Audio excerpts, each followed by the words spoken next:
let's have a talk about what I read in the month of March 2025.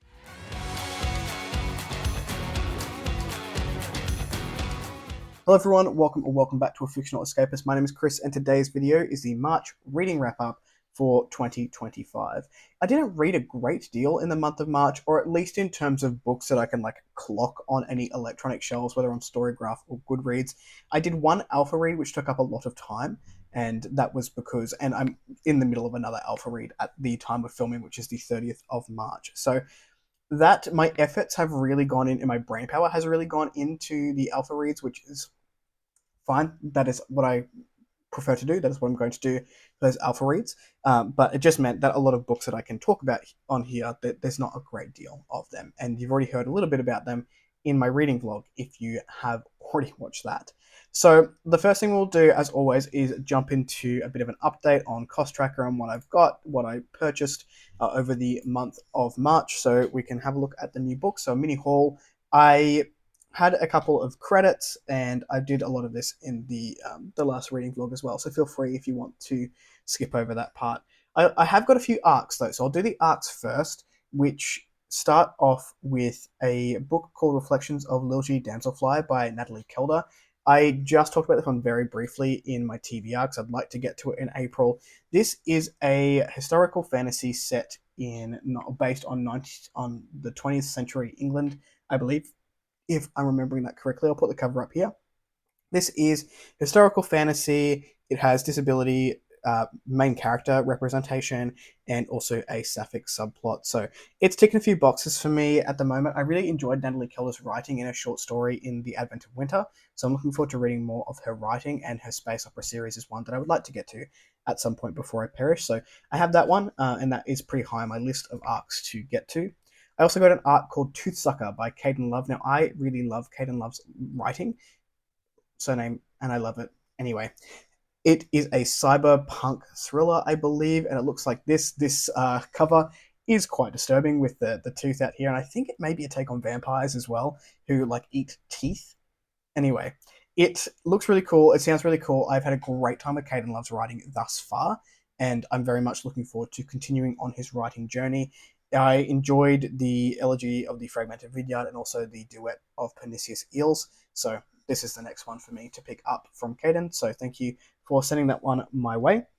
I then have an arc for Paralyzed by S.K. Putt. Stu is a friend of mine, and also in his cyberpunk era, I really liked the short story he did called Data Through the Snow, I believe is what it was called, and Paralyzed is the next foray, a full-length novel in the cyberpunk realm, so that one looks like this up here, and I think you can get the first couple of chapters free if you sign up to his newsletter over on the website, but I also have that one.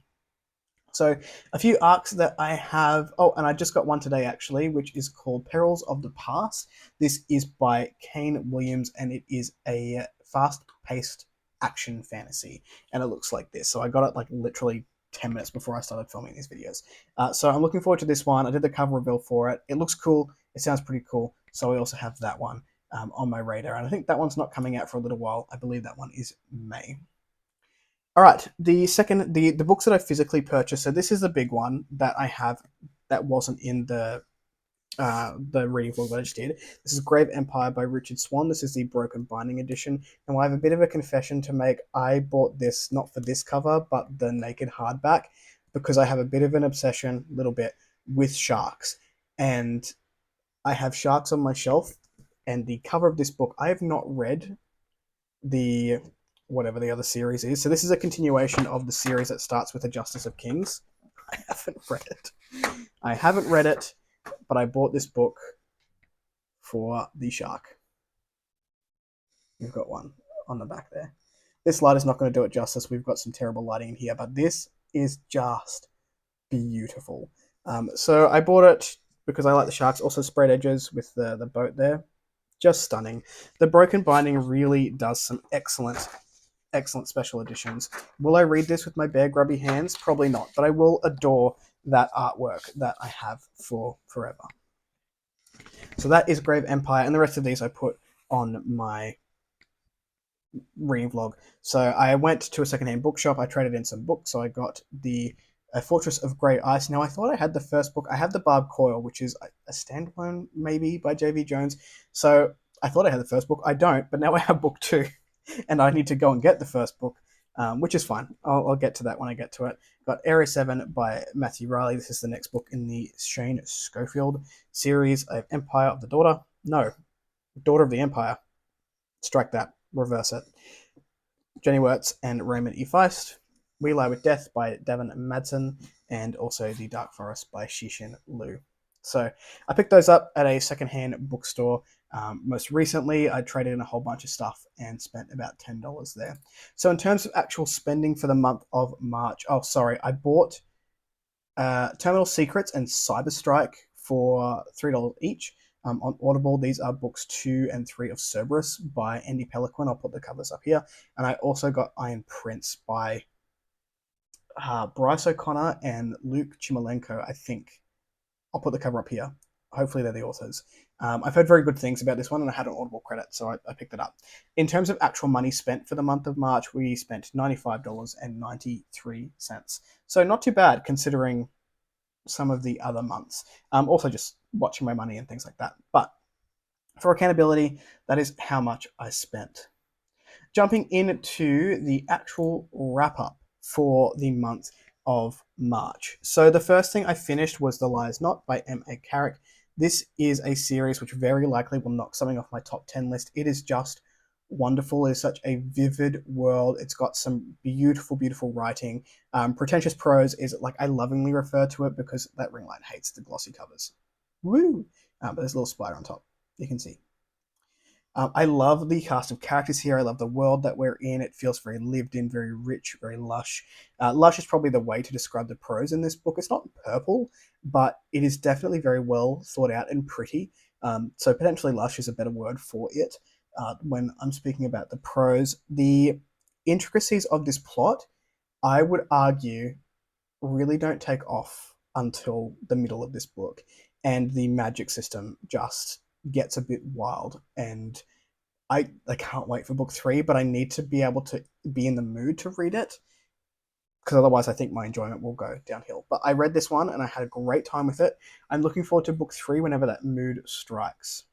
The next one I picked up was Level Unknown by David Dalglish. This is my first foray into Dalglish's writing, and I had a good time with it. This is a lit RPG, and we're following two brothers who have found, one brother's found an artifact, and the other brother has, like, triggered it, and he's in this hospital bed, and this artifact is triggering him going into this other land and, like, leveling up and things like that.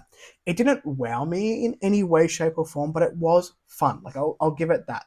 The purpose of this book is to go in, have fun, have a bit of bookish popcorn, lose yourself in another world. It absolutely did that with the two brothers here, and we get some character development along the way with a few others, and I'm looking forward to continuing on with that one. It hasn't stuck in my brain a whole hell of a lot.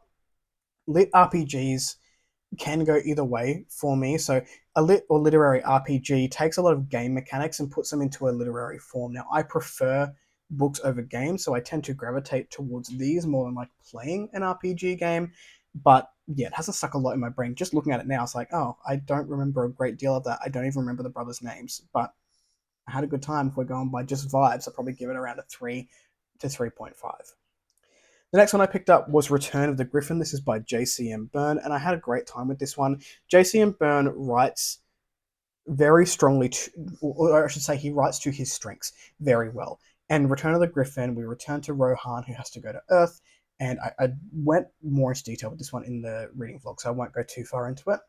And he needs to go and help defeat land sharks. It is a superhero tale, which I don't normally gravitate towards. I'm not a big superhero fan at all, but I do enjoy Rohan as a character. And we did get to see more of Rohan's backstory sort of come into the fold here, purely because we're on Earth where he left about a decade ago.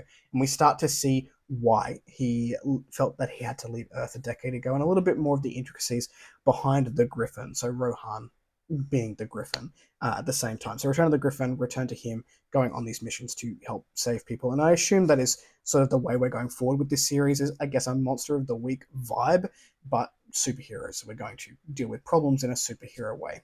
What I liked about this is that these superheroes in the story are very self-aware. I likened it to The Boys cross Ian Fleming's, the famous series. Why can I not think of that? James Bond. Got there in the end. Dang. So without like the misogyny of James Bond. So I really enjoyed it. I'm looking forward to book 3 again. I think I need to be in the mood for these books for them to hit the way that this one did hit. And the last one and my read of the month was the 13th Hour by Trudy Skies, which is book 1 of the Cruel God series. It is fantastic. The diversity of this cast, the conversations that we're having around acceptance and the LGBTQIA plus community. The writing, again, was lush. The world felt very lush. And it is a steampunk vibe. We've got a lot of Britishisms in there. And I'm looking forward to continuing on with that series as well. Those are the 4 books that I read. I will mention briefly the alpha read that I did is called Anaximines. Well, that's the series name. I did book number 3. This is by Palmer Pickering. I am allowed to talk about this one. This book will close off the first arc of this series, and I'm not sure how many books are planned. Palmer, if you watch this and you're in the comments, let us know. But from what I understand, it's quite an expansive series, and this just closes off that first character arc. What I really loved about this book is that the last third of this book is so solid, and it's such a satisfying end to an arc. And these children, the star children that we've been following for the 3 books, have come on. And it does feel like they've really grown a lot through this character arc, and we are setting up their next journey as adults in the future. So had a great time with that. A lot of intricacies. I told Palmer that some of the sci-fantasy elements reminds me of Janny Wirtz and the Circle of Fire. So if that's your vibe, you may enjoy this particular series. So those are the things that I've read that I'm allowed to talk about for the month of March. What did you pick up? What was your favorite read? Let me know in the comments down below. If you like the content, give one of those. If you want to see more of it, click subscribe at your will, and I will catch you in the next video. Ciao.